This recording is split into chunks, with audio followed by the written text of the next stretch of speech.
chillin', monkey chillin', gorilla, banana pillin', ape shit, your man's illin', evolution of a mad villain.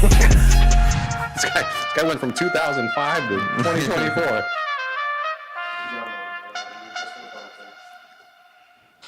Man, how do I fix this? Going backwards. Oh, there we go. Ladies and gentlemen, Billy the Fridge here. We're big chillin'. I got Sam Lachow, D-Sane in the studio. How you guys doing today? Good. How you doing, my brother? Doing good. We're just I'm also doing really good. Sam's doing very well. I thought D-Sane was gonna speak for you. I'll talk to both of you from here on out. No. But yeah, we're this is episode 2 of Big Chillin'. We're getting everything in order. We got the cameras set up today, and I think the audio's all right. Everybody should be telling me if there's an echo. I don't know. This is all going to get clipped down anyways. Nobody watches full media anymore. I mean, this would probably be a situation where you would need some headphones so that you could listen and tell whether or not there's a fucking echo. But you're not an audio engineer, and you're not a professional. No, so I'm literally not. Here we are. I barely even woke up today. That makes 2 of us. What time did you wake up? Yeah, real quick. Sam, D, me. If there was a death pool with the 3 of us, it's me, right? Yeah, I'm going first, right? Yeah, I don't know. I'm not going to say anything on that. I'm not far behind you either way. No, I'm not far behind either of you, to be honest. Yeah. So the mics are bad, everybody says. Ooh. I don't What does bad mean? They said they're clipping, so I got to double check. You guys. Is that what you call a chat? When people say, "What's up, chat?" Yeah, what's up, chat? We got chat going. I'm so, yeah. I'm going to pop in here and get the audio properties Check. to chill out a little bit. Let me tell you. Is it a professional in the house? I mean, it would have been. How's it sounding now, guys? Did I fix it? Yo. Check. Hello. All mics be spitting facts, Gabriel Martin says. See? I knew there was something up. The clipping meant that, we got clips. There we go. Check. Clips. Oh, I got clips, all right. He's saying, if you shoot me during this podcast, it will go viral. Trust me, if I'm going to shoot anyone in this motherfucker, it's going to be Sam Lachow. Yep. Oh, shit. So you guys have Get it on camera. We have unsquashed beef permanently. Perma beef. Because you guys have been working in the studio. We have a love-hate relationship. We hate to love each other. Oh. I love to hate him more than I hate to love him. That's good though. Like you guys have been in the studio working on new music. I've been seeing the Gypsy Rose is the newest release. Yes, that's the video for that is top-notch scumbaggery.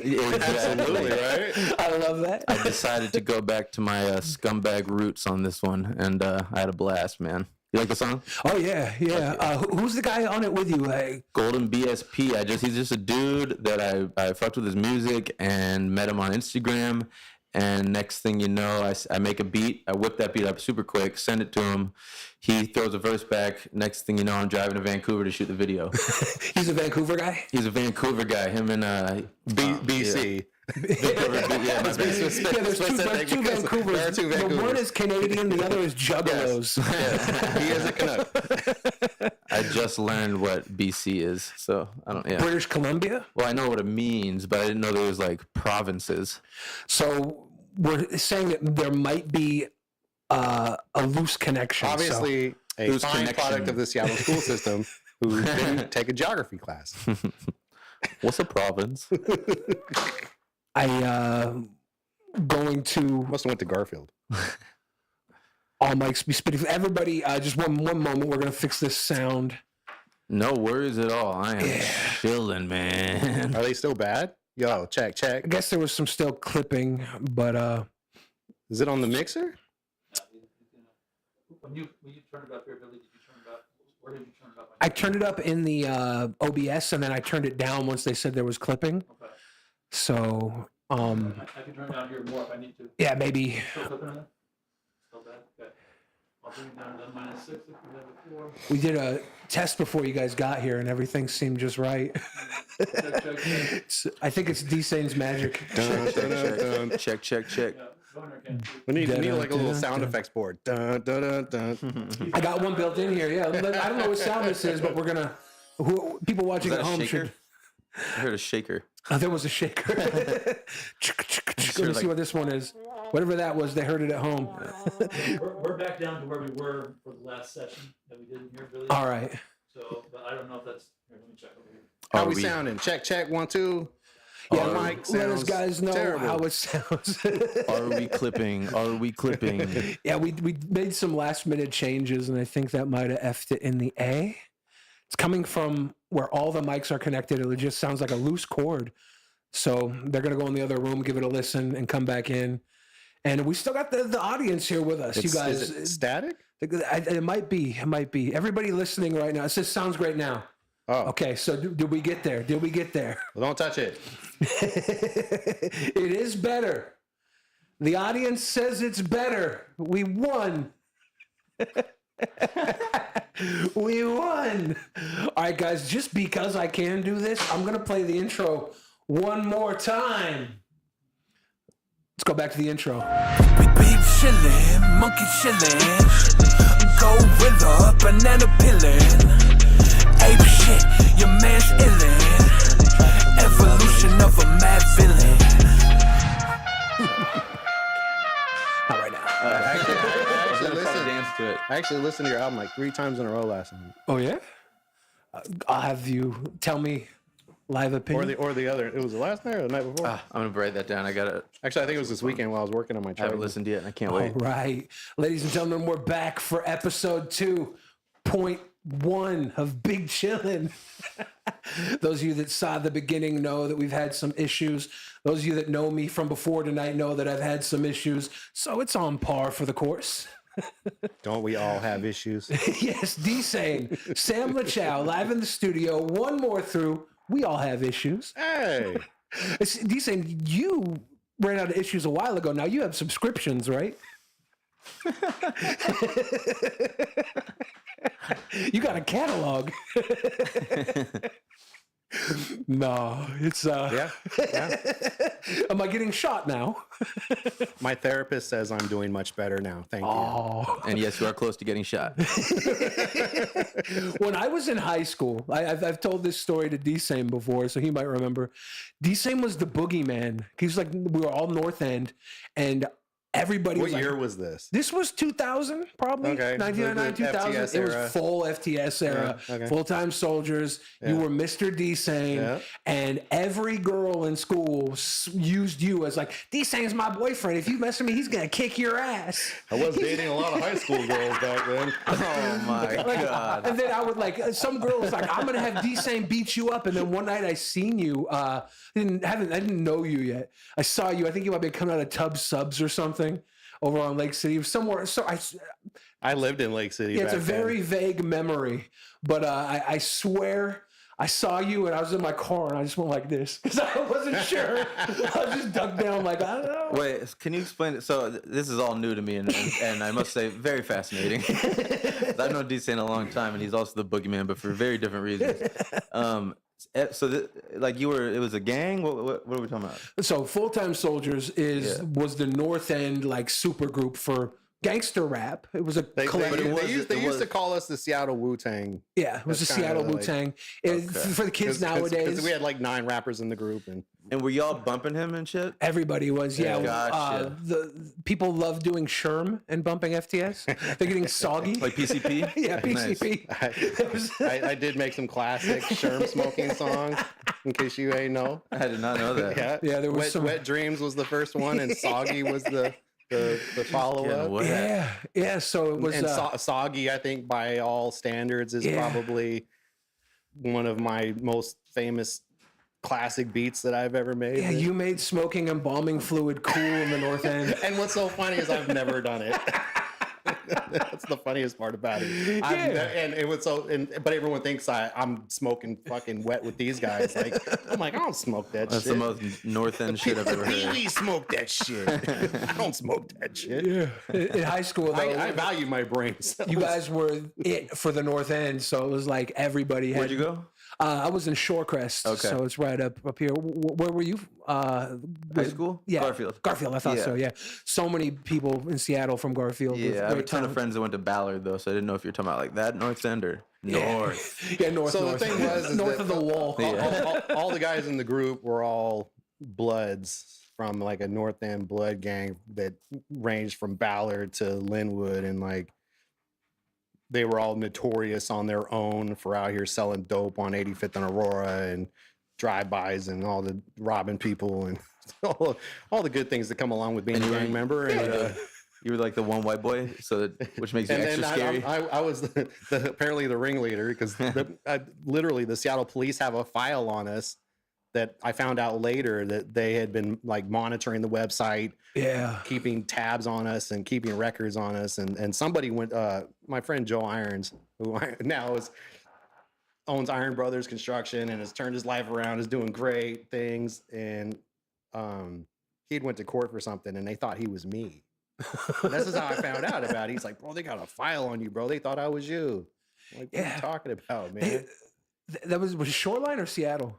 Both. Both, yeah. Yeah, because we were running around from Shoreline to Seattle, like When kicking up dust and raising hell. when my sister was young, she was running with a lot of the same people doing dirt bad, and she got popped one night for something odd. Obviously, she was innocent because everybody was always innocent.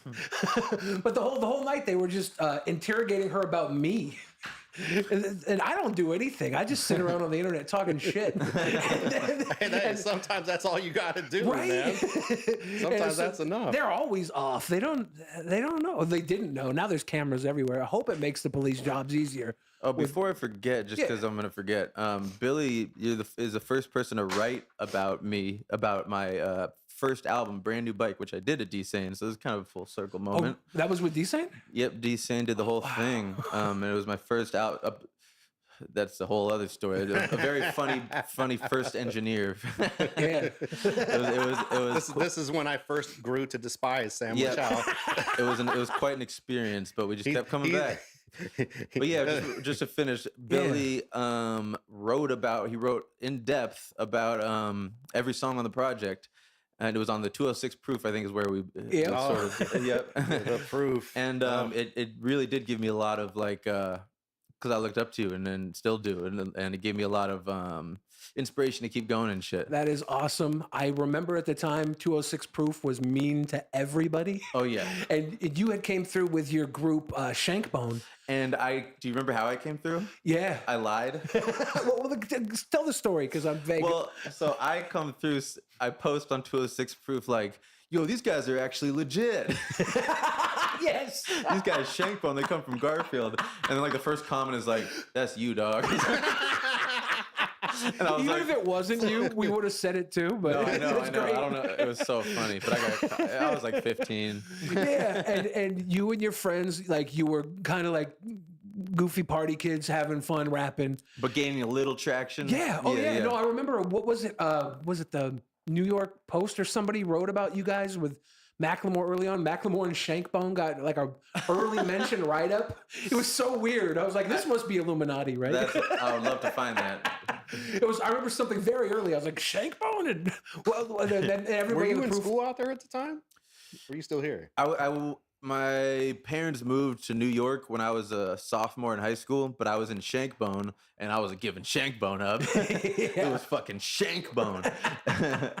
So I just stayed in Seattle, finished out Garfield all 4 years, and then moved to New York for a bit after high school. Yeah, that first album you put out, it really showed so much growth from the young party kids to like you were making music, and I remember listening to it, and I wrote the little thing up. The brand new bike album? Yeah, Yeah. Because That's because of me. In case you ain't know.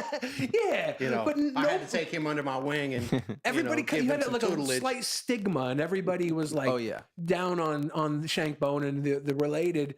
And I was like, no, this is actually dope. Everybody needs to give this a listen. And people did, and then obviously you did very well for yourself. Yeah, I don't think people I think that's when people kind of saw me as more than just a rapper and more of a song writer and a producer. Yeah, you brought in a lot of very talented people to work with you. You made the music just elevate. Yeah. It was all a collaborative effort for sure. That was one of the dope things. Like that's what I loved about working with him when we were working on that album, because this guy, he had a lot of friends, and probably still does, that went to Cornish.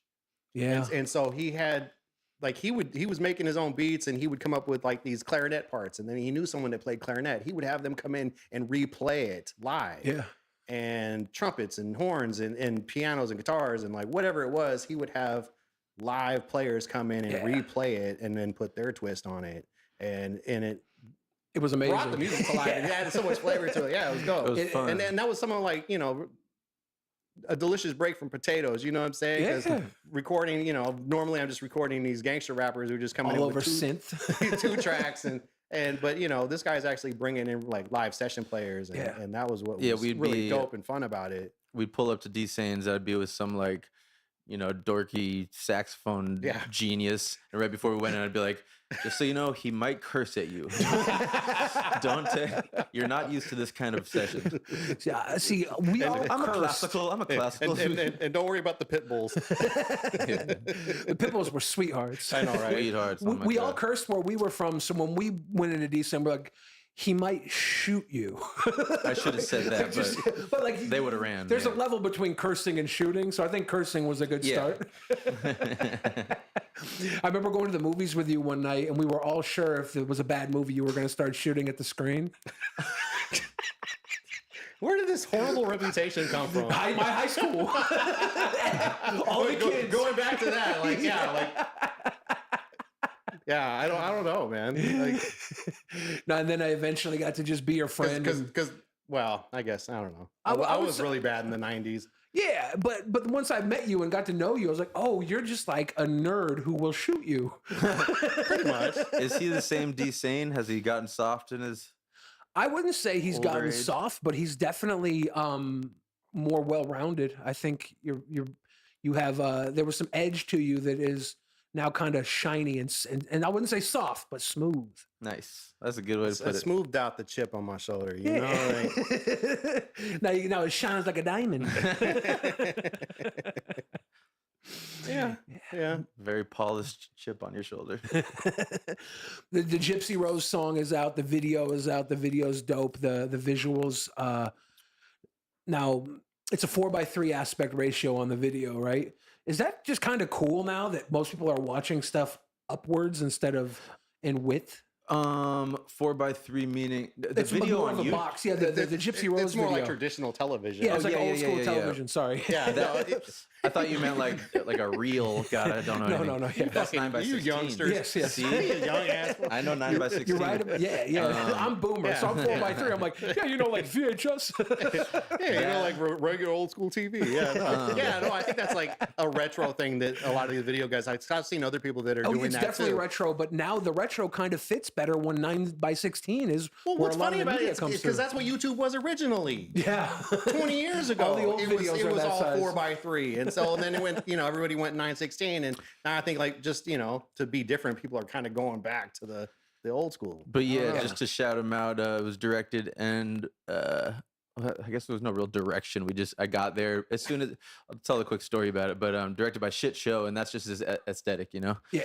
But we basically, as far as he shot and edited it, but as far as like what the video was, I literally just pulled up in Vancouver, barely got into Vancouver.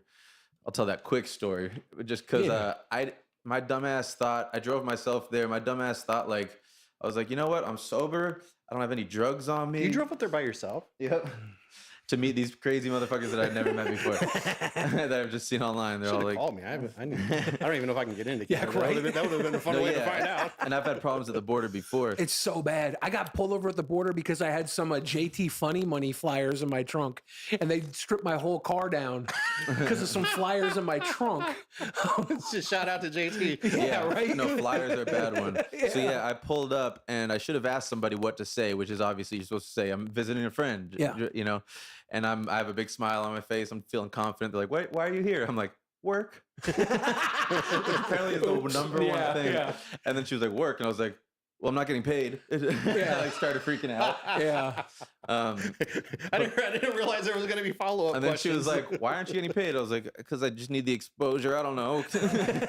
And then, Friends. friends. Friends. That's the new one. Yeah. exposure. And then, but because I didn't have like any equipment or anything on me, and I was leaving that night, was the plan. She somehow let me go. Yeah. And then I met him at his crib, and we just started driving around to the first location, which was just a street, and just started shooting and doing goofy shit, and it was a blast. Those are sometimes the funnest videos, best videos, because you just edit together and it's Yeah, like, just running and gunning. yeah, like there's the one shot of you guys walking into the restaurant and you're just like Yeah. dancing in. It's like tell them what happened at the restaurant. What did happen in the restaurant? Did you guys get kicked out? Oh yeah. Well, I mean, we basically ate our food, got our shots, and then we're like, all right, we're leaving anyway. We may as well just like circle around everyone and just party. So we just blasted our music and just danced until we got kicked out, pretty much. It's Canada, right? That's fine. Yeah, no, everyone in the video you see, everybody's like smiling at us, and like we were the entertainment for the evening. Yeah. The Canadian people are not stuck up. I love them, dude. Yeah, they're pretty chill. I don't know how your feelings are with Canadians, D. Do you know any? Have you ever met a Canadian in the wild? These guys had thick accents too, man. I love Man, it. I can't recall. They were thick? I haven't been to Canada since I was a kid. So Yeah. I used to go all the time. I was training kind of for pro wrestling up there. I had all these wrestler guys, and I would get like van loads of people from SeaTac, and I'd rent a big van and go across the border with like 15 people from all over the country. It was, we were like, yeah, we're going to see friends. They checked the van. Like, you got wrestling gear in here. Yeah, we wrestle with our friends. Like, you're not getting paid, are you? No, there's no, look online. There's no wrestling shows. We weren't doing wrestling shows. We were just going literally. is that like a concern? Like they ask, you're getting paid? Like they want to know if you're getting some money? They don't want you taking money from potential Canadian wrestlers. Yeah, Bret Hart's up there. Like, You better need a not take permit my cash. for any money. You need all types of permits. Yeah, but it's crazy. We used to definitely run a lot of people up there, and we would get stripped down. We'd be there for 3 hours, but they'd eventually let us through. What's your favorite food in Seattle right now? Like, if you go somewhere, what are you eating? Blow up your favorite spot. El Camion tacos, The little truck over by Home Depot. Home Depot on Aurora. Yeah. Tacos give me hot boing. White bean. They think of white. What's your safety food? Mac and cheese? Oh yeah, true. Just like bread, just a loaf of bread. Let me see. So when I'm trying to be healthy, I'd be grocery shopping.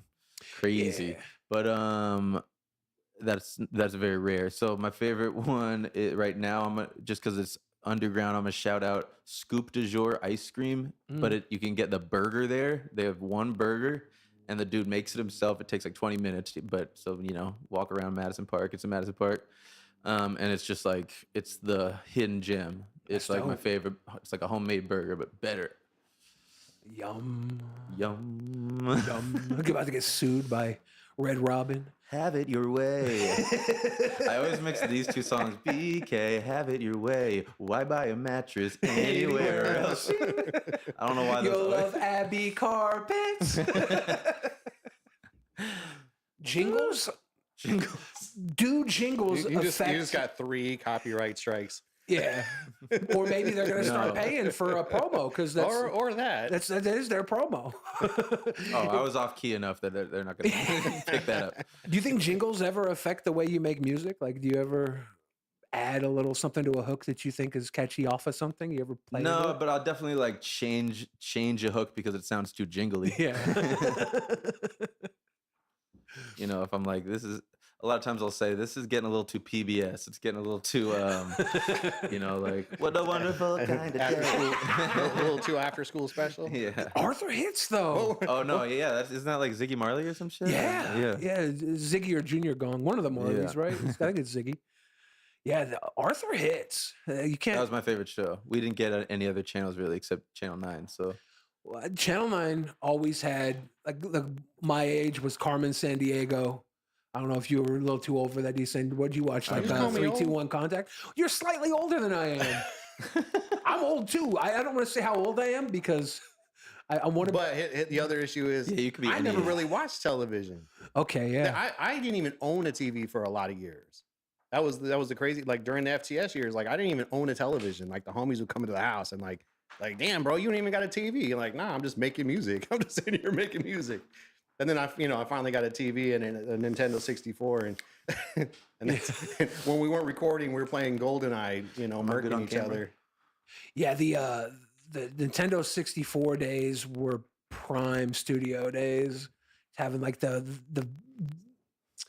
Street Fighter, I remember being a big thing early on in the studio. People would come in and stick up some Street Fighter. Was it Madden? What was the coolest one? Because I sucked at Madden. I don't know. We were all stuck on the GoldenEye, man. GoldenEye was it? Because you could have 4 people running around murking each other. Yeah. And then someone would always pick the Odd Job, the little short guy. Yeah. And it was cheating. Were you an Odd Job guy, D-Sane? I don't remember who I. Either way, like I would just murk everybody with the remote mines. Everybody hated playing with me.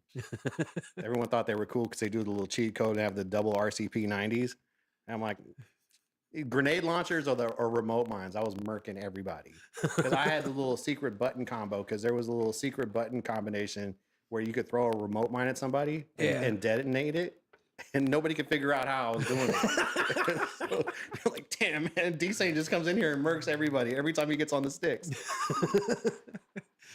Yeah, 64 was the system. I think after that, everything else was just like cool, but that was like the one that hit my childhood the most. I never played video games. I had to give mine away. What was your kid thing? Kids always get into something, right? Were you into Pogs?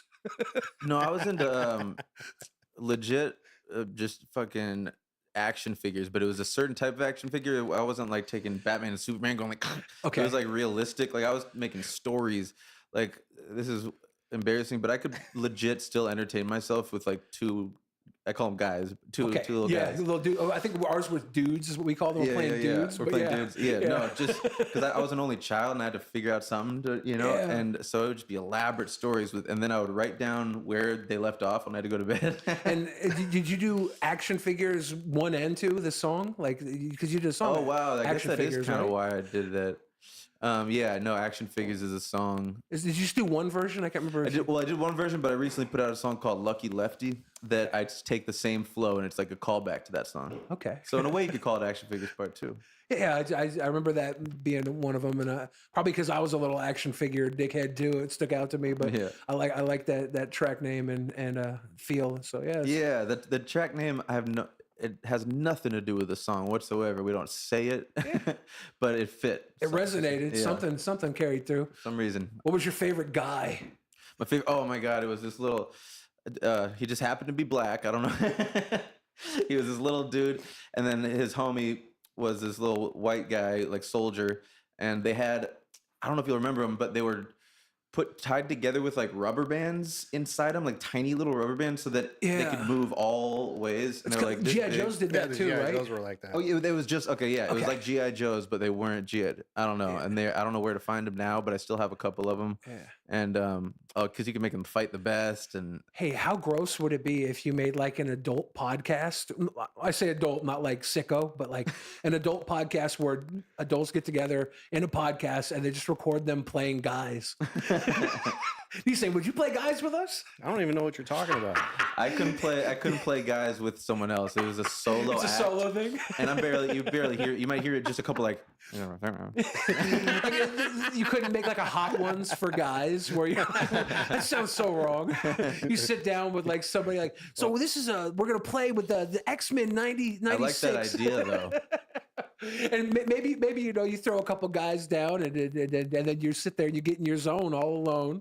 And then next week you pull in someone else to do it, because everybody has those like little nerdy things that I think you forget about them. Maybe you don't do them anymore, but if you triggered that nostalgia, you might get right back into that zone. Totally. I think D-Sane's like, fuck you. I was never a kid. I was playing with guns. That's all I played with was guns. I had this 9 years old. I started shooting guns, and it was on from there, man. What was how young were you when you started shooting? 9. Yeah. I think I was like 7 or something. My Well, dad. you know, my dad was a cop. I had Yeah. a lot. My mom dated a lot of cops, so I grew up around a lot of cops, and so they would take me out to the range, and so like I literally started shooting guns when I was 9 years old, and yeah. My dad got one in the house, and he was like, if we have a gun in the house, you got to know how to shoot it. I don't want you shooting it. I don't want you using it, but it's like, I want you to know how, so you know to respect it. He took me and my sister out in the woods, and first thing she does is like points it right at me when it's loaded, and he's like, no. And then, so we like learned right there that was serious. You don't let a 6-year-old point a gun He at her instantly brother. violated rule number 1. Yeah. Never She was point a 6 gun at though, someone. right? Like it's no biggie. Everybody makes a mistake when they're 6. That's wild. Yeah. No, man. I was into Star Wars, you know, because I'm from that generation. Yeah. Like I saw Star Wars live, you know, it's the first Star Wars in the theater when I was like 4 years old. I was big into Star Wars and the Star Wars action figures. I had the whole Darth Vader case with all the action figures. Yeah. The Darth Vader carrying case. So you did play guys. I never called it guys though. I don't know what the hell that is, but yeah. Hey, and then I got into the GI Joes. Hey, you want to? Man, I used to build these elaborate bases. Yeah. Like that was the thing. I would build these elaborate bases for my GI Joes and the Star Wars. Luke Skywalker and Storm Shadow were going at it. Yeah. You know what I'm saying? And then but yeah, then I got out of it and started getting into music, and you know The guys were gone. I think And- Power and- Rangers was my last run with action figures. That was like, I was probably just a little too old. I was like 12. So I was probably a little too old for it, but I still had a bunch of Power Rangers. I ended up giving all my GI Ivan Joes and Ooze. Star Wars. I wish I would have saved them, man, because they would be worth so much money now. Yeah. I gave them all away to this kid in Las Vegas. Those OG ones? Oh. Yeah, all the original Star Wars action figures, man. Maybe he bought a house with them, you know? I hope so. Or they're in a dumpster somewhere covered in fleas and They're shit. probably in a landfill in Yeah. Nevada somewhere. Oh. So you're releasing, Sam, music. You guys are actually going to go in the studio tonight and record. You guys are recording. We have a new song that we're finishing up. It's coming out next month. Is this next month's release? It's Yes. next month's release, July's release, and it's a fun one. And we just gotta. It's kind of what we do. D-Sane will I'll record there. We'll kind of construct the song. I'll go home. He'll send me a mix, and then I used to like try to email all the fucking mix notes, but it's just kind of a pain in the ass. So now I just go meet up with him, and we just kind This of. is easier if he comes back in and Yeah. we whittle away at it and you know, And I like that. it's way easier better. to It's a get lot everything less- dialed in. Yeah, and it's so much less back and forth. Oh my Yeah, god! exactly. It's a lot easier to just do it in person. And it's fun to be, collected in the studio and not back and forth. Oh, absolutely. I'm sure, D, you don't mind the company every once in a while. No, and I love working with D-Sane for that reason When too. he shows up and doesn't bail on his session. I bailed once this Well, year. that's all it takes for D-Sane to This year, remember. I used to. I know. Twice. Oh, Did I bail twice? Twice. Twice. I guess I bailed twice this year. Well, One was I had a real reason. No, when I had a real reason, that's why I'm only counting it as one, because I did have the other one, some on some bullshit. At least these days, it's not because he's in a drunken stupor. Yeah. yeah, Because that's what it was back in the day. But that's what I was gonna say. Is one of when we were brand new bike Yeah. era. He's out all weekend on a bender doing I'd be like- Molly and showing up to this and having booked a studio session on Sunday. Yeah. And went out Friday and has been up all weekend and then Yeah. shows up to the studio with the homies with a 4-foot bong and a case of beer. Yeah, And they're like, we've been up since Friday. Let's do another line, bro. yeah, I would be like, D-Sane, you want a bong rip? You want a beer? I can still come to the studio. And then I we have gotta been tell up we for gotta 4 tell them days. the Skylar story. Yeah, there's a lot of stories. But Well, yeah, no, at that time, you want me to tell the story? yeah, you could tell it. From my point of view. But yeah, I used to always be like, because back then in my early 20s, I could be doing all that cocaine and staying up for days and days, and I was young, so I could like still function, Yeah. Now the drugs don't work nearly as well. But fucking yeah, so I'd call and be like, yo, I can still make it to the studio. I haven't slept in a few days, but like I'll be there. And Yeah, one time I brought my homie Skylar, Skyblow. He was in Shankbone. Oh yeah, I remember the name. Yeah. And he just was we were making Banana Goo Pie, which is one of my bigger songs, Yeah. which makes the story even better. And he was doing this part going, it's okay, it's okay, it's okay, it's okay.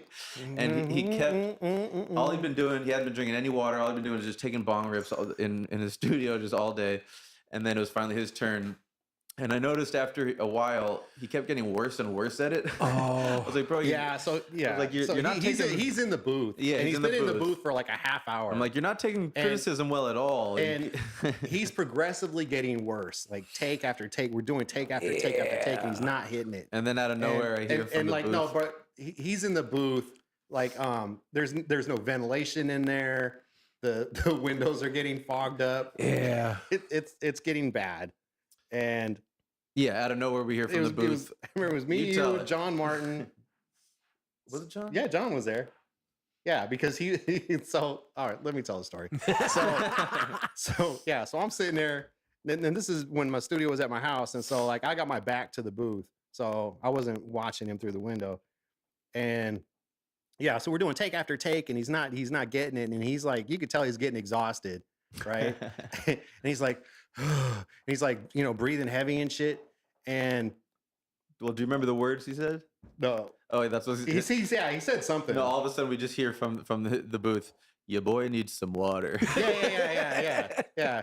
Your boy needs some water. And then all of a sudden, boom. I'm like, the fuck was that? I turn around and you can't see him anymore. There's a window. And I'm looking through the window, and you could see somebody standing there in front of the mic, and like you can't see this guy anymore. There's no one there. And I don't know. I think you were sitting on the steps. So I remember I opened the door. well, no, I'm the one who opened the door. Really? Yes. Listen, bro. I just so you don't even seeing him remember how curled this up. happened. So look, so Yeah, you were sober, I John guess. Martin's sitting there. He's sitting in the chair right on the other side of the window. So John's standing now. First of all, John's short. That's Wilson Luxurious.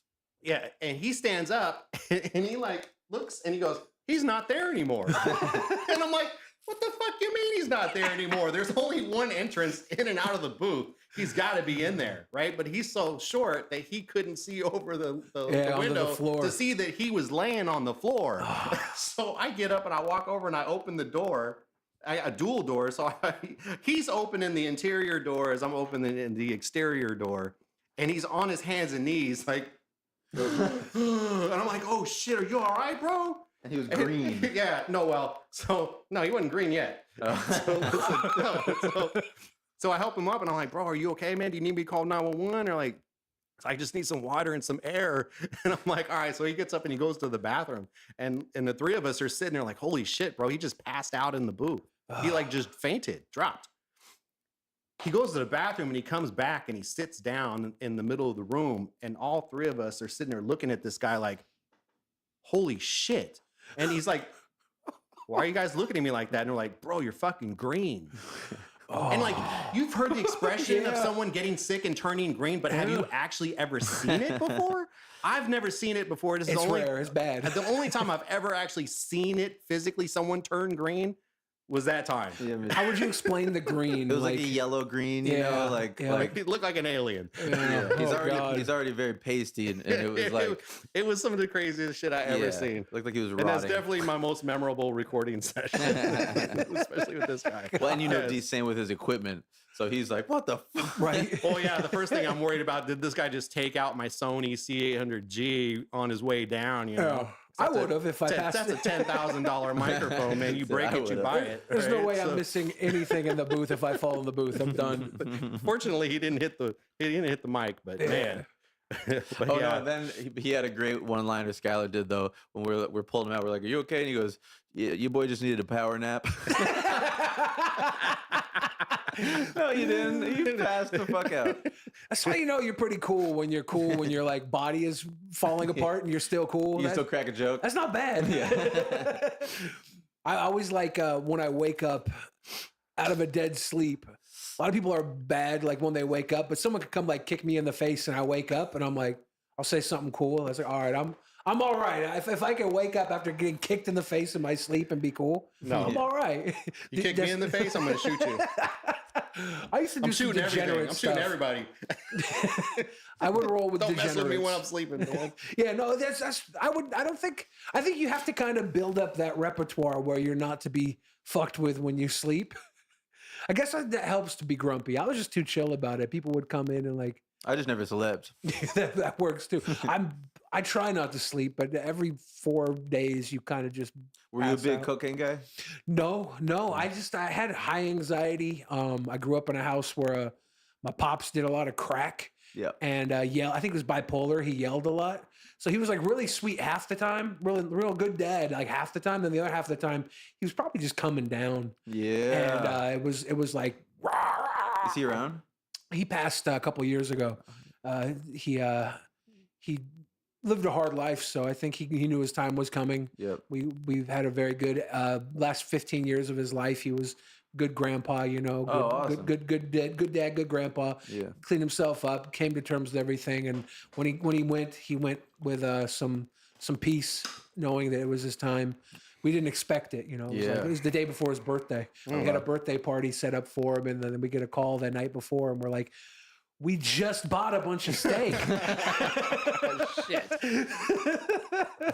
So we go in the next day to have this like birthday dinner the day he Very died. somber dinner. And my grandmother at the time starts getting dementia kicking in very heavily.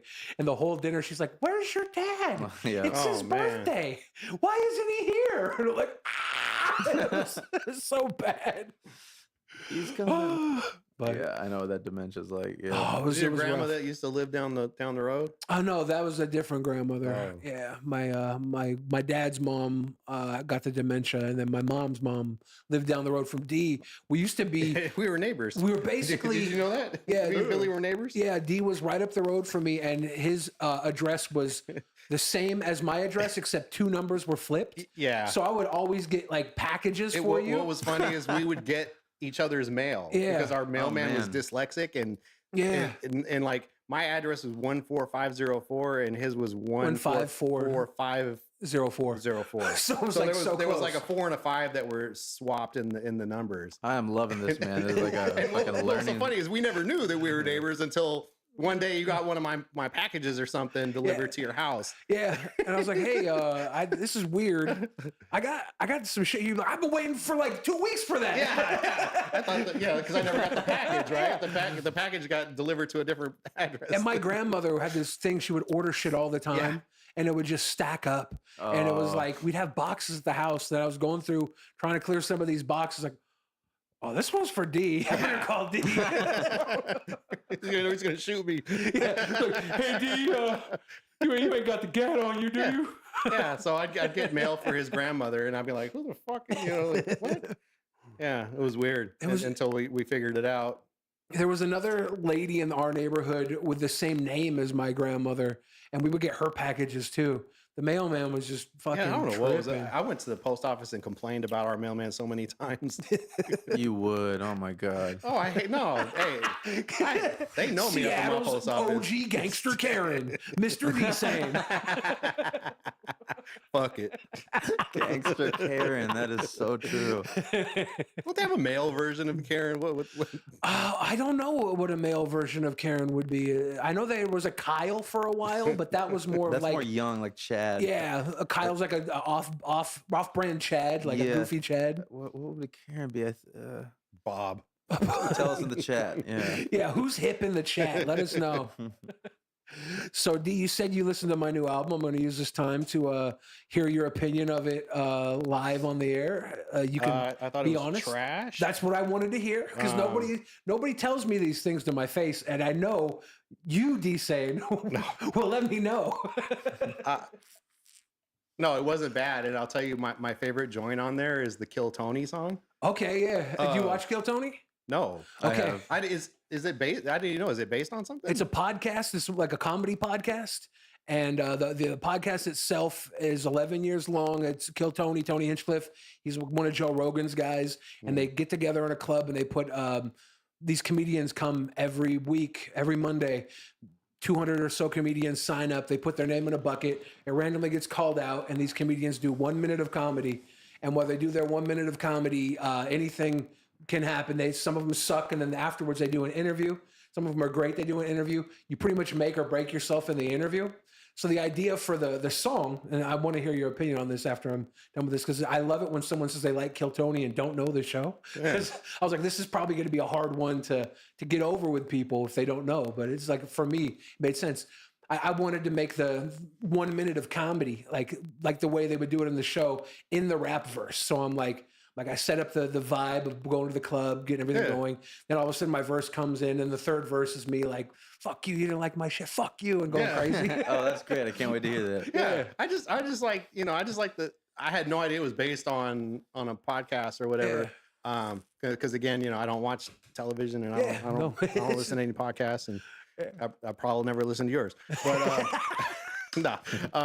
but no, I just like, it was original, and I'd never heard anything like that. And plus the lines you got in there are funny as shit. So yeah, I thought it was very creative, and it was hilarious. Well, that's cool. I really appreciated it. Yeah. I like it when people do different shit. Like I get so tired of the redundancy and the same old cookie cutter shit. It's one of the reasons why I like working with this prick is because he's super creative and original, and who sounds like Sam Lachow?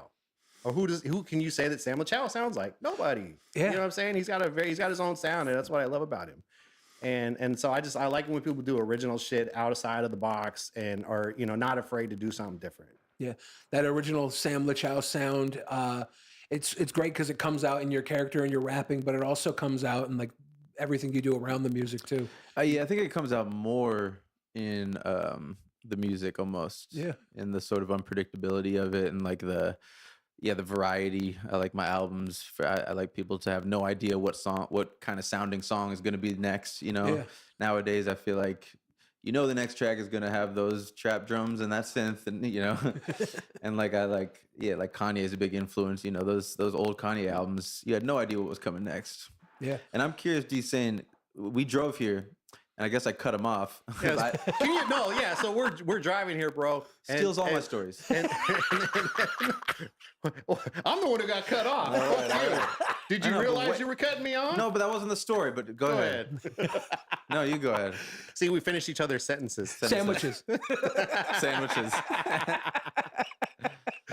No, I was just gonna say this prick cut me off on the way here. But he was saying that. He was saying I cut you off on the way here. He did. But the question is, after I cut you off on purpose, no, I didn't know it was you, but I did cut you off on purpose. I didn't know it was you either. I was zooming here because fucking I thought if I left 45 minutes early that I'd be fine, but it was rush hour. I forgot it was Seattle. Yeah, I guess so. And then behind me I hear the new song that we're working on, and I'm like, that's the shit's not out yet. What the fuck? At first I got like mad. I was like, I'm bumping the new song we're working on. That isn't out yet. I'm like, D-Sane leaked that motherfucker. But then I turn around, I see it's him, and I guess my question is, you're bumping it in the car to hear the mix and shit, but do you also like the song? Yeah.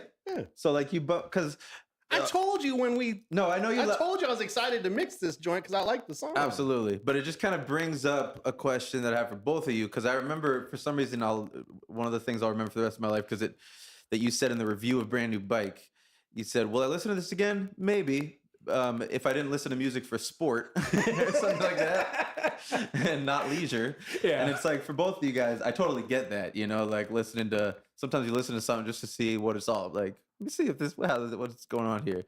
It's hard when you've been doing music so long to listen to just bump music, Yeah. And I'm just wondering for you, you're still bumping music, like driving, because you said you don't listen to podcasts, but like, bumping rap music. I could just see being in your field getting tired of. Honestly, every day when I'm taking a shower and getting ready to go to the studio, I'm listening to the Men's Room, and listening to rock. I listen to it in my off time. I listen to a lot of R&B, and a lot of rock music.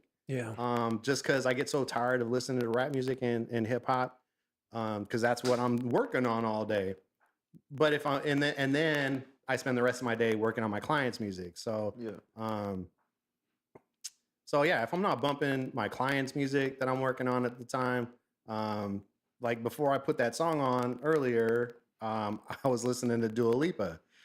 Yep. Yeah. I'm I don't know. I listen to all kinds of shit. I don't have a particular genre that I stick to. Like I listen to a lot of stuff, I'm the exact same way. but a lot of my downtime, off time, I'm listening to other stuff. Yeah. I'll go into like a Spotify playlist and just pick something weird. Like, I don't know, it'll be like some alternative covers or something. It's like some little white girl singing a cover of a Motown song. And I'm like, this is probably not kosher, but I'm listening to it. Oh yeah, I'm listening to old school And I'll shit. listen to stuff like that for like on repeat. And then I get So tired of good. it and I'll just go to another playlist. I'll find a different genre, different thing. I'll like just listen to the Rolling Stones for like a day or two. And then Yeah. just flip it over to something else. That, You know, one of my clients, I just turned him on to The Cure. yeah. He had never heard The Cure before. Yeah. And like this, he came in for a studio session a couple weeks ago, and I was listening to Love Song, and he was like, "What is this?" And I'm like, "It's The Cure, bro." And he's like, "I've never heard this before. This is dope." And I'm like, "Bro, you are so late. You got to check out The Cure, man. Like, they got some dope like old school emo music, man." Nowadays, there's so much music. Like you could probably Did like you ever listen to The Cure? Absolutely. Yeah. And do you? Or no, just to sum it up, would you say you still listen to music purely for sport, or have you now? yeah, I try and listen to. Because it's not what it used to be, where it seeed like a Seattle scene competition type of shit. Back then, all I would listen to was Seattle music too. I would just like someone's new CD would come out. If I really liked it, I'd have it in the car over and over again. If I didn't really like it, I'd go on to the next one. Yeah, but I you was still like, bump it to like judge it. yeah, well, yeah, because like there was a lot of good stuff coming out. Hell yeah. 10, 15 years ago. I was gonna say we're talking about the golden era of Seattle hip hop, Yeah, which when is what a lot everybody- of people consider it when now. everybody is was trying to be the late the next late Macklemore. 2000s when Macklemore. Oh, I was thinking Blue Scholars. Blue Scholar. Yeah, that was the beginning. That was the Blue beginning. Scholars. But someone was going for that Macklemore spot. You know, a lot of people were bubbling. Well, we're talking at about that before time. Macklemore blew up. Yeah, exactly.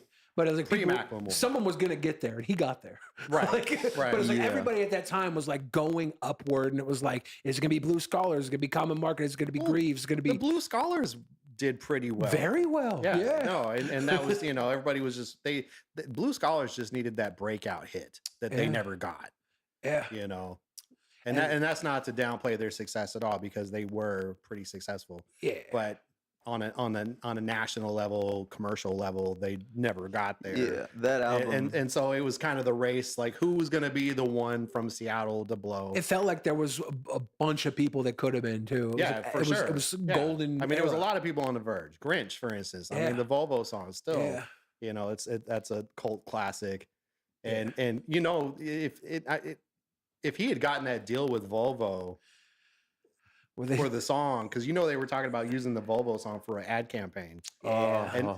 And somebody from Volvo North America contacted him about using the song, and I don't know what happened with the negotiations on that, but Yeah, I think it just It fell didn't end up through, happening. but they should have chipped him out. I'm they sure were going to give him a new car. They were Yeah. going to give him. That was like part of the deal they were negotiating was Yeah, don't they he was- fly the cars over? Or they were something going to give him a brand new Volvo. Yeah.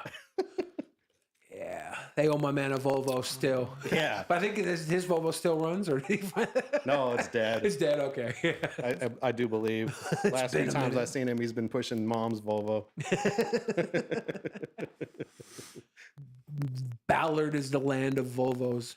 Every time I go out there, it's like I see so many Volvos. I'm like checking to see if it is Grinch.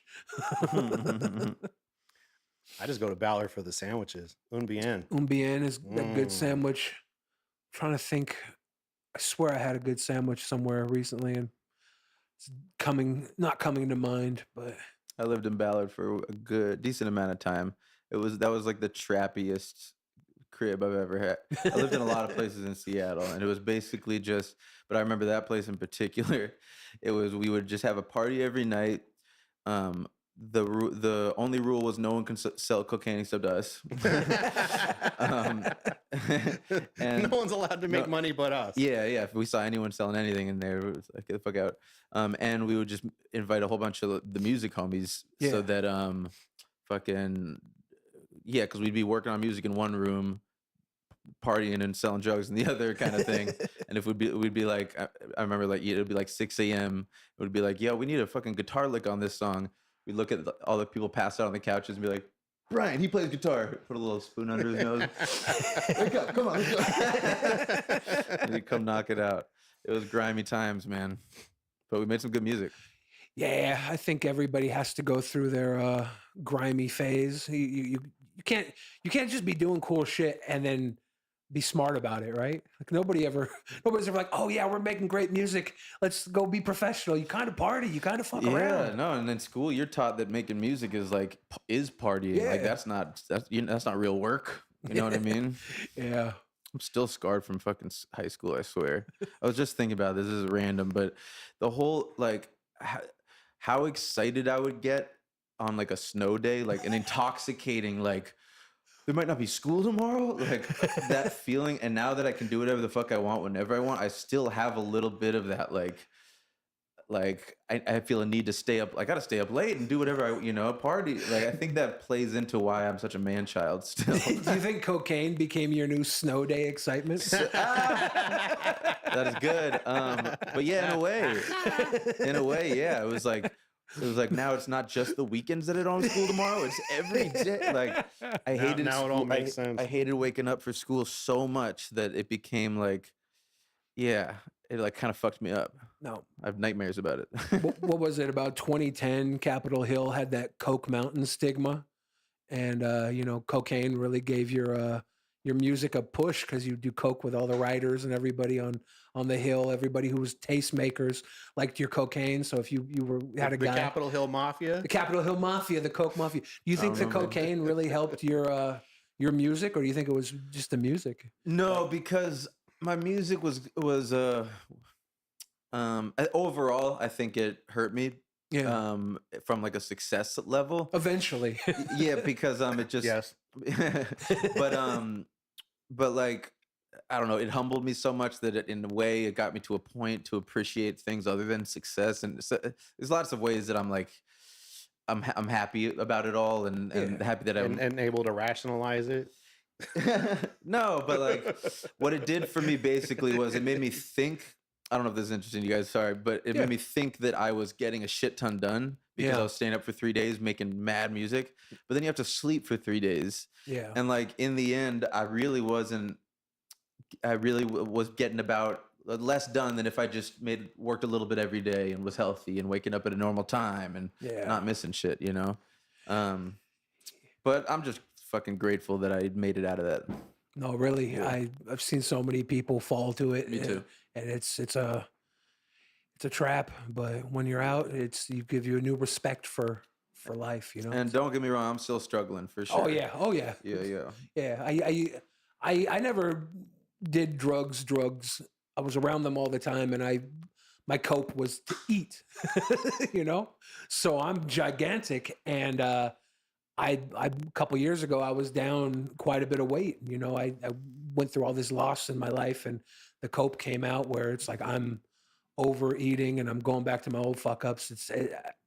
I've seen like all my cousins, all my family go through their addiction, and I'm like, I'm living the same lane, except it's fucking cheeseburgers. It's the exact same shit though. Yeah, my dad, he's the biggest square, but he's addicted to chocolate. And the way he just would explain it to me, he'd be like, whenever I would go into like a new town or like a new campus, because he used to teach, his first thought, like my first thought, is where's the liquor stores, where's the dealers. His was like, where are the pastry shops? I was like, damn, it is exactly like an addiction, except that if you eat too much, you get a tummy ache. If I use too much, I would ruin all of my relationships. Yeah.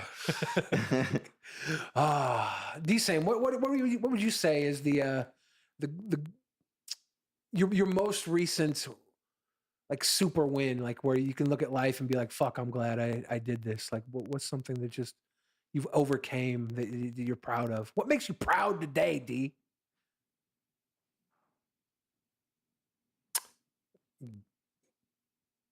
The fact that I didn't end up a statistic. Yeah. Because I if you ask my family, they wrote me off a long time ago. Yeah. Everyone thought that I was going to end up dead or in prison, like all my friends did, or a lot of my friends did. And so, the fact that I didn't end up dead or in prison forever. There's so many people. It's probably it, man. Because and I just was fortunate that I found something that I love to do, and I mean, I went through my time in the '90s when I was in and out of jail. I mean, I've been to every jail around here: King County, Pierce County, Snohomish County, Linwood. Spent time in all these jails. And the last time I was in jail for 4 months in King County, and they were trying to send me to prison back in '96. And I was fortunate enough to avoid going to prison on that case. And when I got out of jail, I was like, yep, I think it's time to get serious about the music stuff and get my life turned around. And that's when I started going to college, and that's when we started FTS, and I started Street Level Records, and the rest is history. Yeah. And apparently I became a local legend. Local legend, the legendary Mr. D-Sane. And just try to stick to the music, man. Just spend my time, focusing on my craft and my career, and try to help out as many people as I can in the process, and try to be, try to be Try to stay grateful. be a good guy. and try to be grateful that I'm still here and I still get to do what I love to do, and because it puts all the petty shit in perspective. a lot of our friends are not, and a lot of my friends are not, and people like Birdie, for instance, who R.I.P. Birdie, who A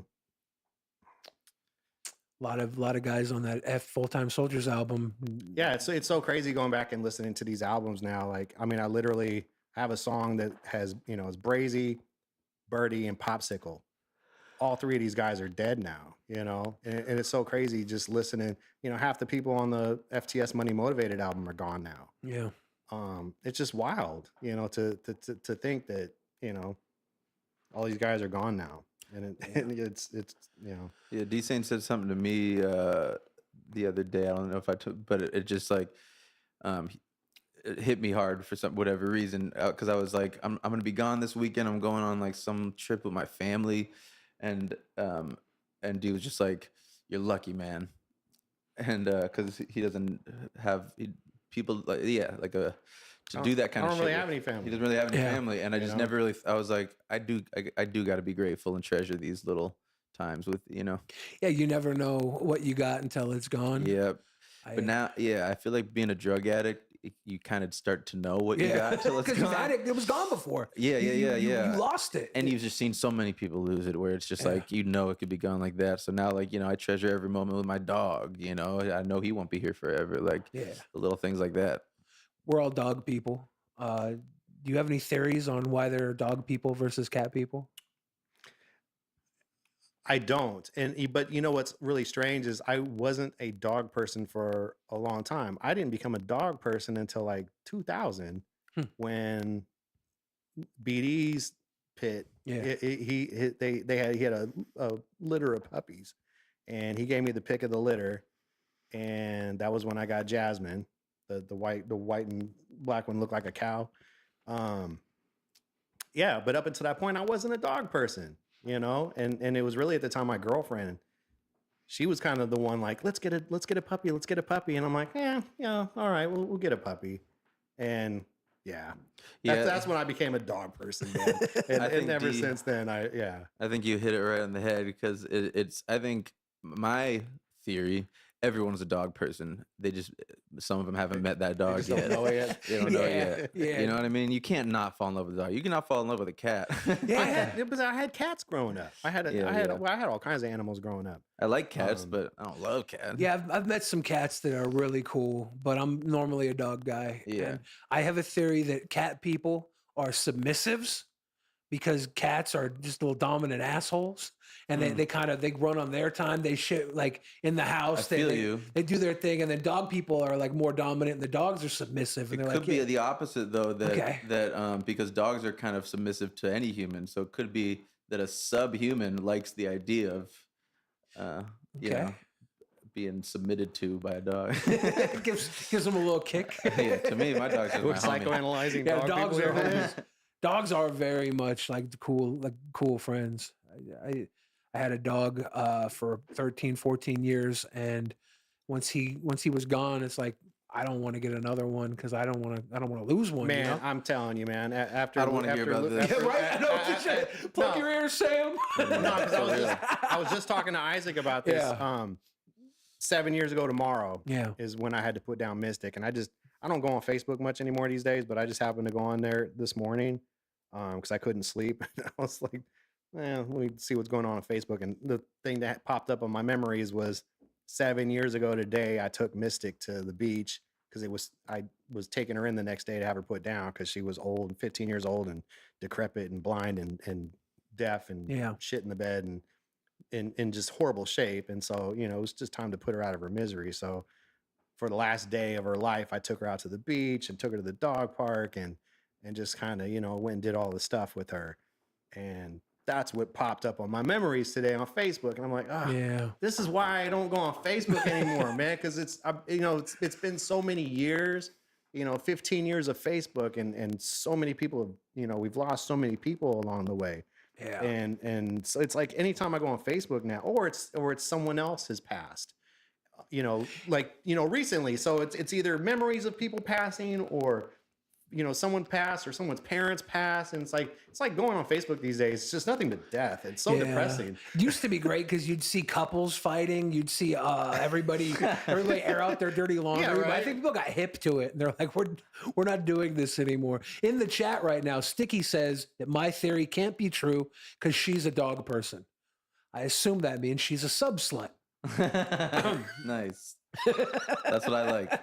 Thank you, Sticky, for making me look like a fool. Hey, Sticky. Thank you, Sticky. But we've been going for a little over an hour. I think you guys cool to chill out a couple more minutes? Yeah, I'm chilling. Cool. Anything you want to talk about, bring up, current events? Have you seen any of the Orlando Brown I want to know, stuff? did you listen to my album, Motherfucker, I did. Huh? I did. What do you think about my album? Okay. Let's talk about my album. I'll say this, the last track. Hey, you know what is so funny? It sounded like a suicide note to me, D-Sane. You know what is so funny about that song? For those who don't know, I put out an album called Severance Package last year on my birthday. You've been doing music for so long, and this is your first solo album. Yeah, it's a producer/solo album. I mean, I'm rapping on there a little bit, but I did all the beats.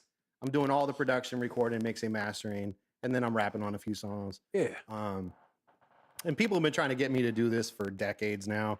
And really what it was is I just had a lot of music sitting around that, song here, song there, some songs that never got finished. Throw a verse on that, throw a verse on this, and put it on an album and put it out, right? But that particular song, Thoughts, that's the last song on the album. And so at the end of the song, have you heard that song? Mm-mm. Okay, so at the end of the song, I shoot myself. I kill myself at the end of my album. And so, but that verse is actually from one of the first FTS songs that we ever made back in 1996. Oh, shit. That's when I wrote that verse. It's a 28 bar. It's just a long-ass 28 bar verse. And so it's originally from this FTS song from 1996. It was never on any of the albums. It was just like one of the old 4-track songs that we did that never saw the light of day. And then I re-recorded it at some point, some years back, just for fun. And when I was putting my album together, I was like, I should put that song on there and just have it be the last song, and I kill myself at the end of the song, and that's how the album ends, right? Yeah. And it's kind of like a cliffhanger. Everyone would be like, I was hoping people would try to dissect and be like, what does it mean? He killed himself at the end of his album. Is he killing off D-Sane? What does it mean? Right. But of course no one cares. So, so I put out my album, and then I was waiting for someone to start trying to pick apart this song, and nobody was. So I decided to go on Facebook one day, and I wrote a suicide note, and it just said Severance Package track 16. I'm sorry, goodbye. And I posted it on Facebook, and half the people on there realized that it was a joke, and then half the people on there thought it was a serious suicide note. Yeah. And as a joke, I decided to turn my phone off. Oh, God, that's not a joke. For the whole weekend. Yeah. It's a fun little joke. Yeah, well, I thought it was funny at the time because it was a Friday afternoon. And I just turned my phone off. So people started trying to call me and now they can't get a hold of me. And next thing you know, Billy and Ken show up at my studio Friday night a few hours later. And I see them on the surveillance cameras outside in my parking lot, and I'm like, "Oh God, these guys! Oh no!" So I go let them in, and they're like, "Man, what's going on, man? We're like just checking on you." I'm like, "Oh, I'm like, all right, man. It was just a joke, you know." Yeah. And they're like, "Yeah, that's not funny, bro." Like, and then like they're like, "Bro, you just broke the internet because like everyone thinks you just killed yourself." And I'm like, really? You were like, okay. I'm just trying to get people to go listen. I'm just trying to get people to go listen to the song. Right. So, did they send somebody to your house to check on you? Listen. Yeah. So, I went out to dinner with you guys that night, and then I ended up going home. And the next morning, bro, it's like 9-10 a.m. I'm sleeping, and all of a sudden there's at the door someone banging at my front door. And I'm like, bro, the only people that knock like that are the police. Yeah. So I crawl out of bed and I go open the door, and sure enough, there's two cops standing there, and they're like, "Are you David?" And I'm like, "Yeah." And they're like, "Your mother sent us to check on you, bro." My mother sent the police to my house to do a welfare check on me. And I'm like, "Oh my God." And then so I tell the cops, I'm like, well, first of all, I haven't talked to my mother in years, so I don't know. She's crazy. And I check on her. You should go check on her. Yeah, I completely like turned it around, and they looked at each other all weird, like, you haven't, like, what's going on? I'm like, I don't, I just played it off like, I don't know what you guys are talking about. I'm fine. I'm gonna go back to sleep. Have a good day. And they were like, oh, okay. And then they left, right? And then I ended up not turning my phone on until like the next day. So it was like Sunday. So I had my phone turned off for a couple of days. And then when I turned my phone on, of course, it went nuclear, blew up. I had like 15, 20 text messages and 10 voicemails and people, how many album sales? I think I got about 20 streams off of that. So I made about 3 cents. Damn it. Nah, but a lot of people were mad at me, apparently. My sister was very upset with me. She sent me some haterous messages on Facebook. Because apparently what happened was some of my friends had, when they couldn't get a hold of me, decided to contact my family. That's how this whole thing with my mother happened. Yeah. Because some of my friends hit up my sister, and my sister in turn hit up our mother. And yeah. But I was going to say, what's funny is that particular song has gone on to be one of the more popular songs on my album now. Yeah. And is kind of eclipsed all the other ones. And Spotify is pushing it. It's like, you can see the analytics for... People are still in memoriam of D-Sane listening right, to it. Everyone's like, oh, D-Sane killed himself. We got to go listen to this song, right? Every year, the same day. Facebook just brings it back up. Like, oh, we got to go listen to D-Sane track. No, but it's funny because Spotify is actually pushing the song now because it's like, the analytics it's the Spotify algorithmic playlists that are pushing the song now. Yeah. So that song has actually turned out to be one of my most popular songs on that album. Yeah, it stood out to me. Other than the Macklemore because of the way remix. it ended, it was like fuck. But the Macklemore song that was big before the remix. Yeah, the remix has been out for a while. Yeah. I have a pretty funny, if we have time, just another, the cops banging at your door story reminded me of one. I was dating a girl at the time, but she was gone for work, so I had the place all to myself, and I was in full addiction at this time. I was like, ooh, I'm just gonna get high and shit, So I go out to get my car. I was gonna go drive and get some liquor or something. Couldn't find my car, but I'm already fucked up, I'm like, fucking whatever. I go back in the crib, and I just start doing blow. And when you do blow without liquor or something to balance it out, you get real tweaky and real paranoid. So I'm like, fucking looking at my phone, like making sure. I'm like, look, I don't know. I think everyone's out to get me. Looking out the window. 20 seconds.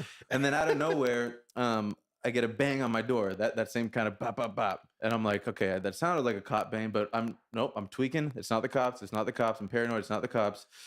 Open the door. It's the cops. No, I look through my people. It's the cops. So I like flush my blow and shit. Oh. Yeah. Open the door. I'm like, what's the problem? They're like, you called us about your car getting stolen? Turned out that I couldn't find my car. I assumed it was stolen and called the cops. Oh. And I was like, I did. Did you find it? They're like, no. Did you want to? I was like, it's all good. I just wanted to get him out. A couple days later, I'm like on a walk with my dog and just see my car. It was like 2 blocks away. You parked it. It was just parked. I just didn't remember where I parked. It was just such a dumbass fucking flush my blow. I'm like, yes. Now I gotta go get more blow. And at least I know where my car is. That's a hard life lesson, but you kind of go through those when you're fucking tweaking, right? Like, oh my God, you learn some shit the hard way real quick, and then hopefully you learn. Yeah, that's the fucked up thing about it, though, is it's a miserable experience. I wouldn't tweaking. know. Yeah, Tweaking's I've a miserable never done thing. cocaine. But for whatever reason, I crave that. You know. yeah. I never really did it myself, but it was always around me. All types of coke, crack, crank, fucking all that shit. Oh yeah, Soggy, Mr. D-Sane, FTS Soggy plague, and they're fucking doing embalming fluid and robbing kids at the rave, and they're bribing me with donuts to change the printer ink out so they can make fake 20s to go down to the rave and bop people for E while they're high off wet. That's hilarious. It was the time, you know. yeah, absolutely. North End 90s, you did dumb shit like that. But I got to like secondhand learn lessons all the fucking time. Like I never did meth, but I know that after 6 or 7 days, you have a little pellet dump and then you sleep under a pool table for 3 or 4 days. Yeah, bro. Hey, I'm the same way. Like, it's so funny you mentioned that, like the secondhand lessons. Yeah, note to self, don't do that. That's been a lot of my life experience. Especially like my sister was a crackhead back in the 80s. She got caught up in the crack epidemic in the 80s. So, I was 13, 14 at the time. She's 23, 24. And watching her go through that. And I'm like, yeah, note to self, don't smoke crack. Yeah. And that's actually one of the reasons why I've never even tried cocaine. Cause I saw what it did to my sister when I was a kid. So I was like, yeah, I would do hate that. you on cocaine. Same thing with meth and heroin. Like I've known, I've had friends that did all these drugs, and I was like, saw what it did to them, and like, yep, don't do that. Yeah, I have a line in one of my latest songs called "Happy Music." It's on Spotify. And I say, I never bought meth, but I never turned it down either. I've turned down. See, I've turned down a ton of drugs. I was turning down drugs like from my family when I was a kid. They were like, do you want to do crack? It'll help you lose weight. You want to do meth? It'll help you lose weight. And I'm like, no, I'm good. I will be fat. Like it's. I don't want to do crack. I don't want to do meth to lose weight. Maybe maybe I should have tried. I guess meth is very successful back in the '60s. They would send it like to grandmothers or moms from the Sears catalog. Yeah. They'd all be doing meth back in the '60s to stay thin. It was just over the counter mail order meth. Maybe I should have done some. I don't know, but I stayed away from that shit and found my other vices. Shit, but you could buy it at 7-Eleven. The ephedrine? 30 years ago. A stack or two? Mini thins. Yeah. My baby mama that's how she got started on doing meth. She started off doing those mini thins that you could buy on the counter at 7-Eleven back in the 90s. Yeah. Well, the good old days. I wanted to have this conversation. I think it's very important that we as a collective talk about white privilege. I'm teasing. Don't go there. I don't deal with white guilt. I don't. I'm just teasing, guys. My name's not Macklemore. Did I say that? Did I say the quiet part out loud? Uh-oh. Your name's not Macklemore?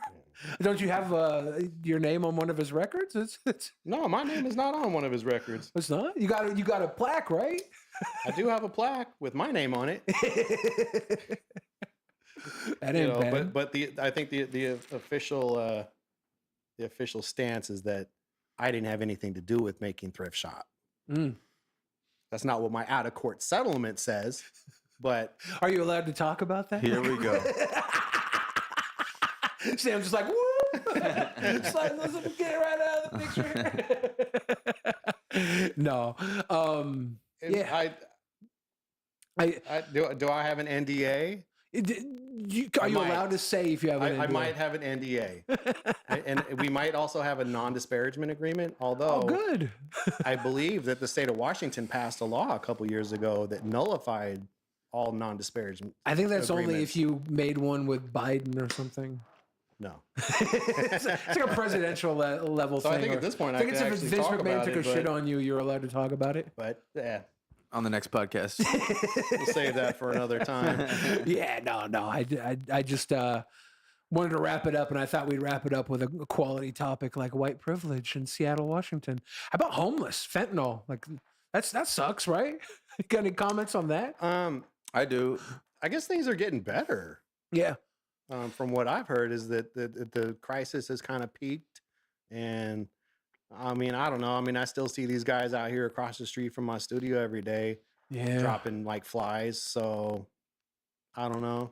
My experience with it was I've never been an opiate guy because I like to do drugs that make me go. You like uppers? I like uppers. I like to work and fuck. And I went to rehab twice. The first time I went to rehab, Especially when you don't have any kids. no. Who did we know? Blanks. I went to rehab twice. The first time I went there, it was all, they're alcoholics, meth, coke, opiates, everything. And then, I'm not kidding you, like, I went back to rehab maybe 6 months later, and I was maybe the only person not there for fentanyl. Yeah. And it was the same rehab.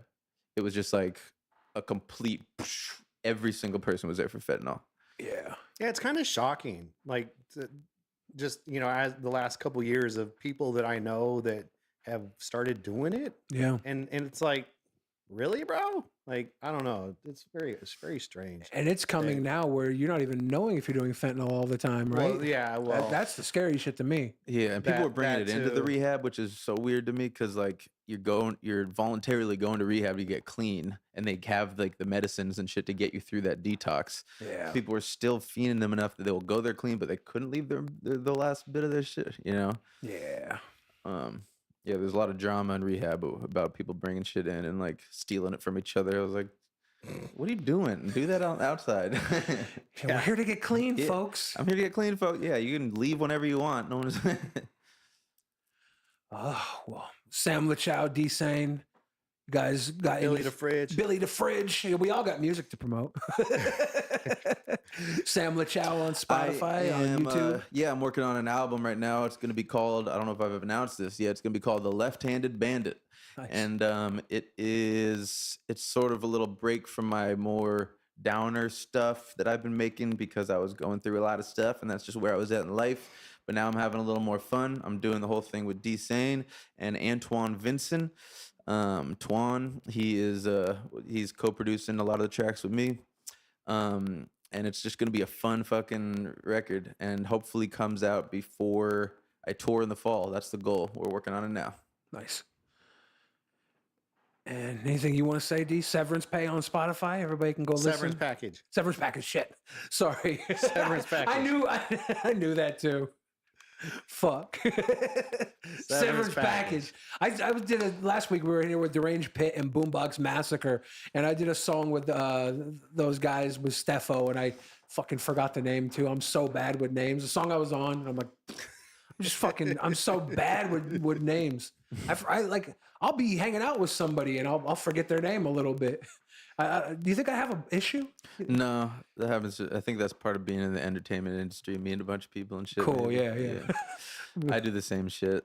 Cool. Will I be able to watch this on the YouTubes like right after this? Yeah, this is all going to be live on YouTube. I don't know how the first part of the audio was, but I don't know if I'll bother cleaning it up on the YouTube or not. We'll see. It should be live, and then everything will be clipped up and edited for those of you that want to follow Sam Lachow and D-Sane on platforms. At Sam Lachow, SAMLACHOW. D-Sane 206, DSANE 206, baby. Billy, thank you so much. It was so good to see you. Yeah, it's been a minute. It was a trip hanging out with both of y'all and hearing, talking to someone who knows the old D because I met him later in life. after he cleaned up his act. But this was a real treat, man. I love being at Undercast, so thank you. Yeah. Thank you See, guys. Sam, by the time I hooked up with Sam, he didn't know why D-Sane was a legend.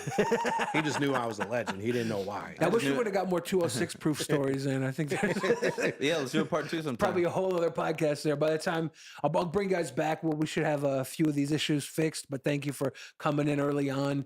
And everybody watching at home, we are big chillin'.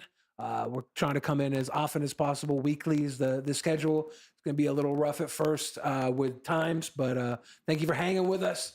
Check us out on the YouTube, on Instagram, and all that good stuff. Billy the Fridge. And, if you got anything else to say it in the comments. Saw a lot of trolls show up while we were live. Nice. Thank you guys. I love trolls. How come I wish I could have saw what the trolls. Last time we did it, I had it up on the screen, but it was like they were just watching the screen the whole time. Yeah, so I was like, I gotta cut that out. You know, I want to say this before we close. I'm very disappointed that you don't have any donuts here. Well, there's literally a snack bin out there, but I didn't. But you're the procure donut it. guy. Did you, man? You the donut guy. I'm the donut guy. I probably could. I probably could should make be Billy donuts the Fridge's donut show. donut show. Because if I bring the donuts here, I'm gonna want one. That's like having a pile of mountain of cocaine on the fucking table, D. Oh my god. That's You just made Billy's. me By the way, salivate. That's Billy's cocaine. By the way, talking about this stuff, 100%. I hope it wasn't like a trigger or anything. I hope Not you're cool with it. whatsoever. Because I know it's different for a bunch of people. I had a buddy of mine who was He's rapping about this shit. I know, right? I just, What are you I talking just, about? I go to AA or NA Yeah. meetings like every night pretty much right now because Yeah. I'm struggling. So like Yeah. I'm talking about this shit all the time. Cool. I like talking about it. It reminds me to not. Yeah, Cool. Go back in that gotta life. be a cathartic. Well, in a I'm way. glad. Yeah. I'm glad you're on that up and up because I know. Trying. Hey, it's all trying, but I'm glad you're trying because shit is fucking tough. Yeah, it's the toughest shit I've ever had to do. Relearning how to feel emotions without all the shit that I did for so long. You know, like I don't really know who I am. I'm figuring that out. Yeah. But on a positive note, I look forward to learning who I am and every day feels new now and exciting. That's And, pretty cool too. And it's I'm actually going to remember this interview. Yes. Love it. Sam Lachow, D-Sane, thank you guys again. We've been Peace. big